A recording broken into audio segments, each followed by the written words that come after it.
Hey, don't have a joiner in your shop? Let me show you something. Onefinity front and center. Onefinity reporting for duty. You don't need a joiner. You've got one of these. It's a better joiner than the ones on the floor. Let me show you why and how. Let's get started. All right, first things first. You've got to have a fence. Another one above and beyond this one. We need a fence back here. So the first thing I'm going to do is knock a bunch of holes in this thing so I can put some more pipes in. Say there, there, and there. To knock those holes in, I'm going to zero off of this corner right here. And then we're going to begin by punching the holes. Now I've already taken the tape measure out and figured out where I want each of these. Let's zero off this corner with the touch block and knock them in.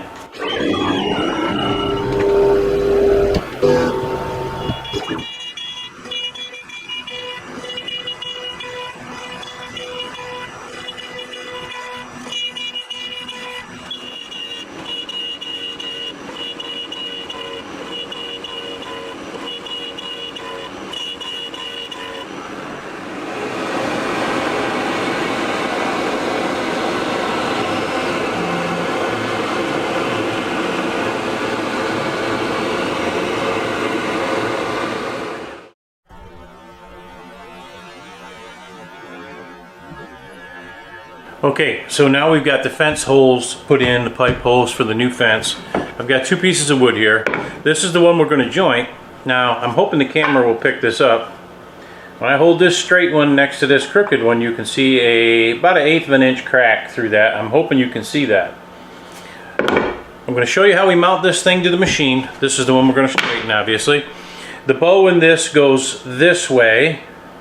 So you want the tool to be against the side that's, well, it's concave, but you want it towards the high points on the end of the board, not the high point in the center. So as this goes down like this, the tool will hit here and not hit in the center. That's how you want it on the machine. Let's put it on the machine and I'll show you. Okay, so here's the setup you're looking for. And this thin board in particular creates some extra challenges because we have to leave room for the touch block away from the clamp. Normally I would have the clamp right here on this corner if the board was wide enough to support that. It's not, so we have to back this off and put an extra clamp here just to make sure that it's not going to move. As I said, this point and this point are sticking out. The concave portion is going that way, so if you look at these two boards, when I slide them back together again, I can almost get my pencil into that gap. So as you can see, it is sticking out here and here, shallow here. When the tool runs along, you want it to hit here first, miss, and hit over there. And we'll continue to take off bites until we get a complete cleanup all the way across. And then we know that this thing is dead straight based on the fact that the pipes fence is exactly straight, the machine runs exactly straight, everything will be perfect. So let's bring the machine over, I'll zero it out, and we'll nip off those ends until I get a perfectly jointed board. And I'm just steadying that block because it is such a thin piece. And there you have it. We'll load the program and we'll joint this board.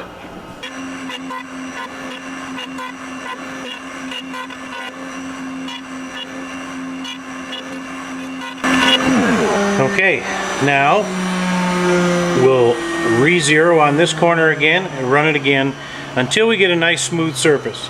And the programming, I said, pardon me, it was 3/4 of an inch stock and it's 1 inch. So it'll work out to be able to show you after I complete this what we took off to make this thing flat. Like I said before, I was wrong. This stock is 1 inch thick, not 3/4, so that's what left that shoulder. That was my mistake. And I probably had the machine running too fast. I had it at 200 inches a minute. It would have been okay probably at $1.50. And I don't know about you. You think that's straight? As far as I'm concerned, that's pretty damn close right there. You're not going to get much better than that. You pull that together with a clamp against another board and it'll be seamless. So you don't need a joiner. There you go, folks, the best dang joiner on the market, your CNC. No need to go buy another piece of equipment. You've already got the best one already in your shop. If you'd like to learn how you do the programming for this, stick around because I'm going to do that next. But if you've stayed with me this long, I really do appreciate the support. If you found any value in this, please like, subscribe, and share. And I'll catch you on the next one, or I'll catch you inside on the computer. Okay, so you're going to join me in here in the computer to learn how to program this thing. So let's get on the computer and I'll show you how we do this. Alright, we're going to begin with a new model first. And what you'll want to do is create a width and a height that is similar to the dimensions of your machine. So my machine can handle a 48-inch wide piece of stock that is 32 inches high, but I don't need that much height for a board. So I'll go 48 by 20. You'll have to adjust that based on the size of your machine and the size of the stock that you're going to be putting on the machine. We're going to stick with inches. Origin in the left-hand corner, which we're going to make some changes to that too later on. And click OK. We're going to work in the 3D view. So let's talk about the changes that we're going to make. The first thing we want to do is turn the grid on. So let's go to view. The grid is obviously on in my case, but I want to make sure it's on your screen. So go to snapping. We want snap to grid turned on, snap to guidelines, snap to objects, snap hints. And we go down here to snap to grid settings and we'll click that. The grid spacing is important. We want 0.5 for a grid spacing, and you can change that at any point in any other projects as you see fit, but in this case we want 0.5 for a spacing. Click OK, and I'll get into the reason why that's important in a little bit. Now the next thing we want to do, let me zoom in just a little, pardon me, is to move this origin. This represents the bed of our machine. I want to move that origin to represent the bottom left corner of our stock. So to move that origin to a very specific spot, let's go to Model up here on the top. Again, Model on the top. Click that. We're going to drop down to where it says Set Position. Click that. You'll get this drop down or fly out menu. And what we're going to do is go over here to X, Y, and Z. Obviously, we're not going to change Z, but we are going to change the X and the Y position of that origin. We're going to move the origin from where it's positioned here up and out onto the bed of our machine. It needs to be specific, and I would choose a whole number. So let's move this up -4 inches. Let's move it out -4 inches. And if you were paying attention, I said that backwards. Up would be Y, out would be X. -4 works good though. And the reason we're doing this is because we want this origin to land dead center on one of those grid points. So click OK, and you'll see that this will jump out into the area of your machine. As you can see now it's moved. Let's zoom back in a little bit. Next step is to create the actual stock that you're going to be putting on the machine. So go to the square tool over here on the left, click that, left click and drag across and drop down. Now, it doesn't matter how far you go. I shouldn't say that, it does matter. You want to create this width the same as the stock that you're going to put on the machine. So if you're going to put a 36-inch board on there, you want to create 36-inch wide rectangle. Let's make this a little easier for us to see on the screen for this example, and we'll go 24 inches wide. So over here on the right-hand side, you can adjust this 24 wide. Let's have a board that's 6 inches tall. That's really not going to matter too much. The height doesn't matter with this example because your machine is going to be working off the bottom half of the board. So we choose 6 inches. That's a good round number. Click Create. Go back to the cursor tool and click off of this. Now, there's our board. There's our origin. We're going to be working off the bottom left corner of the board always. So what you'll want to do is hover over, click on the board, hover over the corner until you get this window with a crosshair that appears. Once you have that, grab the corner of the board. We'll move it around a little bit. I just want to show you that it definitely snaps to the grid. Let me zoom in so you can see this better. Get the window, and as I'm moving, you can see I'm in the center, and it wants to snap to the grid lines or the grid points in every direction. Let me zoom back out to show you what we're going to do here now. So we want to grab the corner of our board and pull it directly over top of the point that matches the origin. Once you've done that, release on the mouse. You can zoom back out a little bit so that we can see this thing. Click off of your board. We don't need that active anymore. Now we need to create another rectangle. We're going to create this rectangle underneath the board. Click on the square tool once more. Click, drag to the right, and release. The dimensions of this are very important. We want this rectangle to be 1 inch wider than our board dimension. So our board was 24, we want 25. The height of it is super important. We're going to be using a 1/4 inch end mill, and we want this height of this rectangle to be just larger than 1/4 inch. So here where it says height, we're going to put in 0.26. I'm going to come down here and click create. Go back to the cursor tool on the left here. Now what we need to do is grab the top left corner of that rectangle and pull it up to this point right here, which will put us, let me do that, we'll grab it and pull it up there and release. That puts the top of that rectangle dead even with the bottom of our board. And it puts it so that half of the board, half of the bottom rectangle, is sticking out beyond our board. Let me zoom out so you can see on both sides. Oops. And as you can see, that bottom rectangle sticks beyond our board 1/2 inch. If you've clicked off of that rectangle, click on it once more. We need it active for this next step. Go up here to the transform tool right here.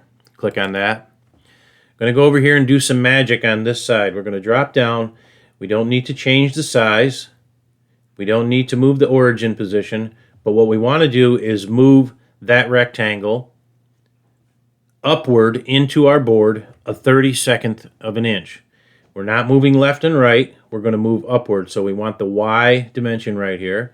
We're going to load in there 0.03125, which is a 32nd of an inch.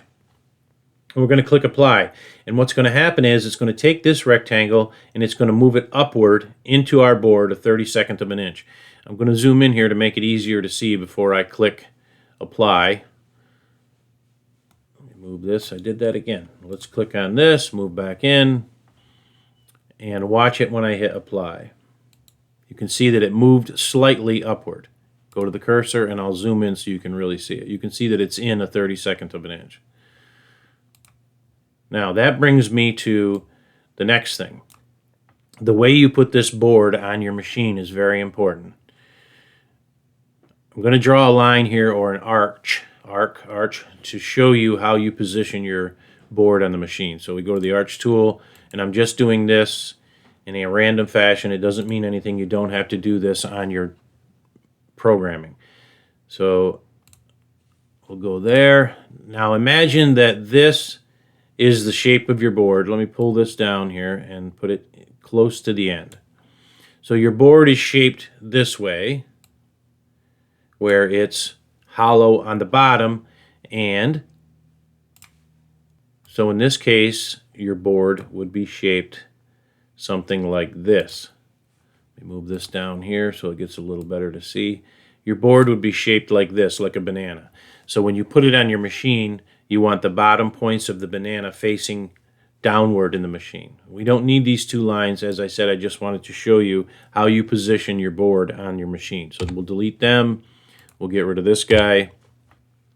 We'll go back to this on the bottom. We have our board. We have our origin in the bottom left-hand corner. We're going to be making passes to nip off the points of this board. Each time you've run the full toolpath and the machine comes back over to the origin and stops, you'll re-zero to this corner and run it again. And you'll continue to do that until you have made a flat, smooth surface on this side and remove the bottom half of this banana. So in order to do that, we click on the small rectangle. We go to toolpaths over here on the right. We're going to create an area clearance toolpath. Click on that. Start depth is 0. Our finish depth is the thickness of our board. Let's say this board is 0.75 inches tall. We're going to add a tool. We're going to use a 1/4 inch end mill, as I said. We'll select that. We're going to drop down. We're going to change some of this here. We're going to change how this tool actually works in this case. We're only taking off a 32nd of an inch, so we can change the feed rate and we can change the step down rate considerably to speed this up. So what I like to do is change the step down to 0.25, meaning the bit will drop 1/4 of an inch for each pass. And in the Onefinity's case, I can speed this up to 150 inches a minute for feed rate, and I'm pretty confident that we'll be okay. Now, out in the shop, I used 200. That was too fast. 150 would be good. We're going to leave it as a raster movement, meaning back and forth. That's all we want it to do there. We need to change our material setup to 0.75. Click OK. Give this a name. That doesn't really matter what you name it. You could call it anything you'd like, and we'll calculate now. Closing out this menu. Let's zoom in a little bit. And as you can see, we have a toolpath that appears to be a straight line. That's because of the fact that this rectangle is only slightly larger than the bit width. So it's going to go back and forth and do its thing, but it's not going to make a tremendous rectangle that saves us time trimming off these points. If we go to Toolpaths and we go to right-click Toolpaths, go down to Simulate All Toolpaths, click Simulate, and you can see that is what it's done. It's created a slot back and forth. Let's go to Simulation. Click on that. Let's delete the simulation. Let me bring back the vectors. And I want to make sure that you understand how this works. So if your board was shaped like a banana, you've mounted it to the machine so the points of the banana are down. You'll zero off this bottom left corner. You'll run the toolpath. It'll go back and forth, and it'll take off a certain portion of that point. You'll re-zero again on the corner again with the touch probe, and then you'll go back and forth again. It'll take off more, and it'll continue to do this. You will continue to do this until you have one flat surface. Then you're good. You can at that point take this off the machine, take it over to the table saw, and trim off the high side of the banana. So that's how you turn your CNC machine into a jointer.